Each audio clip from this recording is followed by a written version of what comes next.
Hi everyone. Today I am going to discuss law of conservation of mass. तो इस law में क्या है कि हम ना तो मैटर को क्रिएट कर सकते हैं और ना ही डिस्ट्रॉय कर सकते हैं। और ये सबसे पहले ये लॉ किसने दिया था? एंटोनी लेवोजियर ने 1774 में। तो this law was given by Antony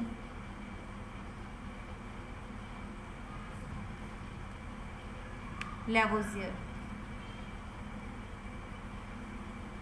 in 1774। Okay, तो साइंटिस्ट का नाम आपको पता होना चाहिए। तो इस लॉ में क्या बताया? According to this law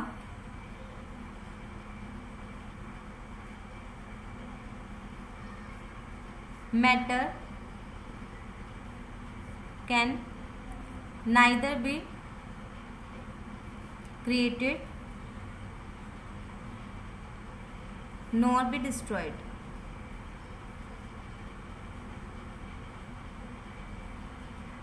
in a chemical reaction।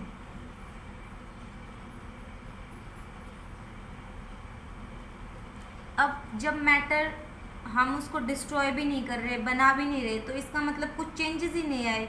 इसका मतलब क्या हुआ कि ये लॉ क्या कहती है कि जितना टोटल मास किसी रिएक्शन में प्रोडक्ट का होगा उतना ही टोटल मास रिएक्टेंट का होगा। अब आपको ये समझना होगा कि रिएक्टेंट क्या होता है और प्रोडक्ट क्या होता है। ठीक है, जैसे कोई केमिकल रिएक्शन है, उसमें कोई हमने दो सब्सटेंस लिए हैं, तो जो दो सब्सटेंस रिएक्ट करेंगे आपस में, कंबाइन होंगे, वो तो क्या कहलाते हैं? रिएक्टेंट। तो इसकी डेफिनेशन क्या आ जाएगी? दी substance which combine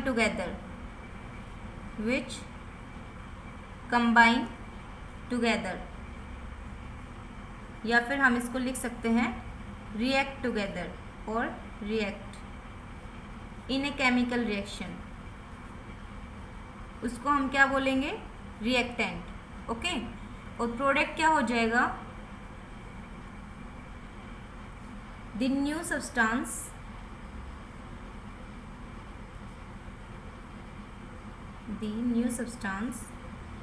formed as a result of chemical reaction, वो क्या होता है? प्रोडक्ट। ठीक है, ये दोनों चीज़ें क्लियर हो गई कि रिएक्टेंट क्या होगा? जो दो सब्सटेंस रिएक्ट करेंगे आपस में, कंबाइन होंगे, वो तो रिएक्टेंट, और जो नए सब्सटेंस हमें मिलेंगे, फॉर्म होंगे केमिकल रिएक्शन में, वो प्रोडक्ट। तो अकॉर्डिंग टू दिस लॉ या फिर the law of conservation of mass means that in a chemical reaction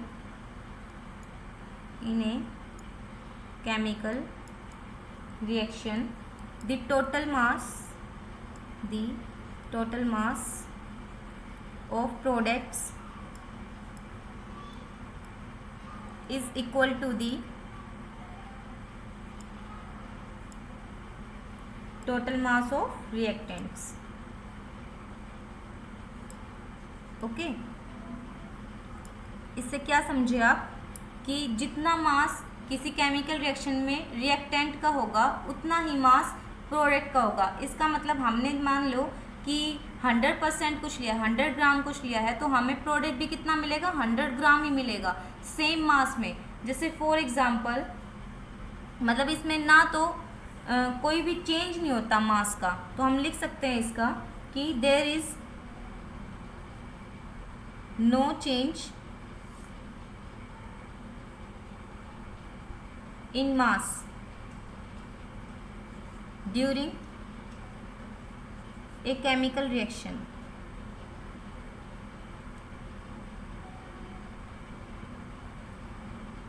जैसे इसका एग्जाम्पल दूँ मैं आपको, फॉर एग्जाम्पल कि मान लो आपने कैल्शियम कार्बोनेट लिया है, ठीक है। रिएक्टेंट में कैल्शियम कार्बोनेट का फॉर्मूला CaCO3, 100 ग्राम ले लिया आपने, ठीक है। उसको हीट किया, केमिकल रिएक्शन हो रही है, हीट किया तो किस में ब्रेक डाउन हो जाएगा, calcium oxide plus carbon dioxide. अब कैल्शियम ऑक्साइड कितना है 56 ग्राम और कार्बन डाइऑक्साइड आपको कितना मिल रहा है 44 ग्राम। तो इनको ऐड करोगे तो कितना आ जाएगा 100 ग्राम ही तो आ गया ना दोनों को ऐड करने पर। तो उतना ही मास रिएक्टेंट का है और उतना ही प्रोडक्ट का है। इससे क्लियर होता है कि ना तो यहाँ पर मास में कोई भी चेंज नहीं आया मतलब, ठीक है। तो इसका मतलब लॉ ऑफ कंजर्वेशन ऑफ मास के अकॉर्डिंग जैसे जितना हमने रिएक्टेंट लिया उतना ही हमें प्रोडक्ट मिलेगा, ठीक है। ये लॉ ऑफ कंजर्वेशन ऑफ मास थी। अब हम इस पे कुछ न्यूमेरिकल्स करेंगे कि कैसे इसको अप्लाई करते हैं। ये है आपकी फर्स्ट प्रॉब्लम, जिसे sodium carbonate reacts with ethanoic acid to form sodium ethanoate, carbon dioxide and water. Sodium carbonate है, इथेनोइक एसिड के साथ में उसकी रिएक्शन करवा रहे हैं और प्रोडक्ट हमें क्या मिला, sodium ethanoate plus carbon dioxide and plus water, ठीक है।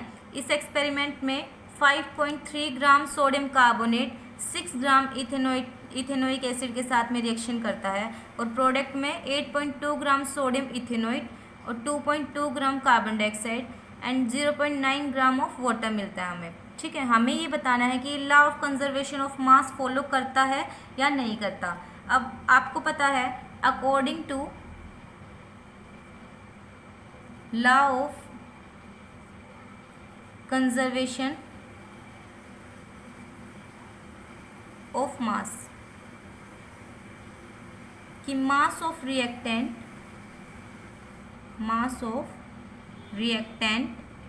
Is equal to mass of product, यही होता है ना। अब हम सबसे पहले गिवन चीज़ लिखें कि हमें गिवन क्या है, सोडियम कार्बोनेट है, रिएक्शन लिख लेते हैं, ठीक है। सोडियम कार्बोनेट किसके साथ में रिएक्शन कर रहा है, इथेनोइक एसिड, साथ में मास भी लिख लेते हैं। इसका कितना गिवन मास था 5.3 ग्राम,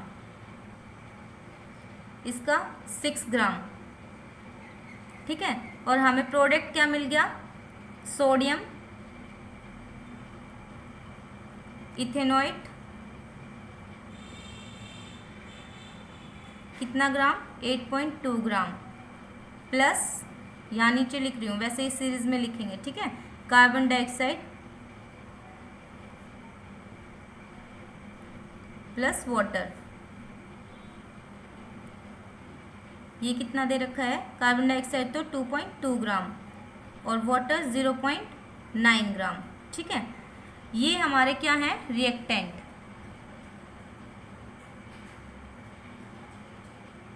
और इस साइड ये सब प्रोडक्ट।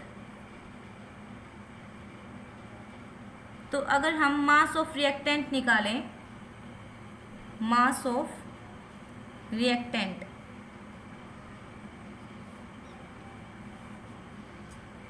तो हमें सोडियम कार्बोनेट का कितना दिया हुआ है 5.3, ठीक है। मैं डायरेक्ट ऐड कर देती हूँ 5.3 प्लस इथेनोइक एसिड का 5, तो टोटल कितना आ जाएगा 11.3 ग्राम, ठीक है। अब मास ऑफ प्रोडक्ट ये कितना है 8.2 प्लस 2.2 एंड 0.9, तो इसका भी अगर आप टोटल करोगे तो 11.3 ग्राम आएगा। इसका मतलब यहाँ पर दोनों मास ऑफ रिएक्टेंट और मास ऑफ प्रोडक्ट इक्वल है, 11.3 है। देयरफॉर दिस ओबेज या फिर this reaction obeys law of conservation of mass. Clear हो गया, समझ आया ना कैसे अप्लाई करना है। अभी एक और क्वेश्चन कर लेते हैं जिससे आपको और क्लियर हो जाएगा। देखो ये है, तो इसमें क्या दे रखा है आपको, कैल्शियम कार्बोनेट है जो कि डिकम्पोज होता है। मैंने आपको अभी थोड़ी देर पहले एग्जाम्पल में भी रिएक्शन दी थी, लेकिन ये थोड़ा सा अलग है, इसीलिए मैं आपको करवा रही हूँ। मतलब अलग क्या है कि टाइप दूसरी है। कैल्शियम कार्बोनेट है, तो कैल्शियम कार्बोनेट लिख लूँ मैं, कैल्शियम कार्बोनेट डिकम्पोज हो गया, ठीक है, हीट कर दिया तो कैल्शियम ऑक्साइड मिल गया, प्लस अभी एक बार इसकी वैल्यूज़ भी लिख लेते हैं। कैल्शियम ऑक्साइड कितना है 5.6 ग्राम, प्लस क्या मिला है कार्बन डाइऑक्साइड। अब हमें कार्बन डाइऑक्साइड गिवन नहीं है, ये हमें निकालनी है, ठीक है। और कैल्शियम कार्बोनेट कितना गिवन है 10 ग्राम। ये तो हमारा रिएक्टेंट है, अभी तक क्लियर हो गया होगा रिएक्टेंट प्रोडक्ट में डिफरेंस तो, है ना। ये रिएक्टेंट हो गया, ये प्रोडक्ट हो गया। अब हमें इसमें क्या बताना है कि हम इसको क्वेश्चन को करने के लिए कौन सी लॉ का यूज़ करेंगे, कौन सी लॉ ऑफ केमिकल कॉम्बिनेशन लगाएंगे। तो law of conservation of mass ही करेंगे ना, तो इसलिए इसका आंसर क्या आ जाएगा law of conservation of mass, ठीक है। ये तो इसका एक टाइप का आंसर हो गया। जैसे ये वाला, which law of chemical combination will you use in solving this problem. इस प्रॉब्लम को सॉल्व करने में हम कौन सी लॉ यूज़ कर रहे हैं, लॉ ऑफ कंजर्वेशन ऑफ मास। अब हमें क्या निकालना है, मास ऑफ कार्बन डाइऑक्साइड। तो आपको पता है इस लॉ के अकॉर्डिंग क्या होता है, mass of reactant is equal to mass of product. अब यहाँ पर हम कैल्शियम कार्बोनेट का मास किसके इक्वल लिख सकते हैं, mass of calcium oxide plus mass of carbon dioxide CO2 लिख रही हूँ इसको डायरेक्ट, ठीक है। तो अभी हमें मास ऑफ कार्बन डाइऑक्साइड तो निकालना ही है। ये कितना गिवन है 10 ग्राम, और कैल्शियम ऑक्साइड का मास कितना गिवन है 5.6 ग्राम, ठीक है, प्लस में मास ऑफ CO2। अब अगर मुझे मास ऑफ CO2 निकालना होगा तो क्या करेंगे, मास ऑफ CO2 10 में से ये 5.6 सब्ट्रैक्ट कर दूंगी, कितना आंसर आ जाएगा 4.4 ग्राम। यही आपका आंसर हो गया। ये आपकी लॉ खत्म हो गई है। नेक्स्ट में हम सेकंड लॉ स्टार्ट करवाएंगे। आज के लिए इतना ही, थैंक यू।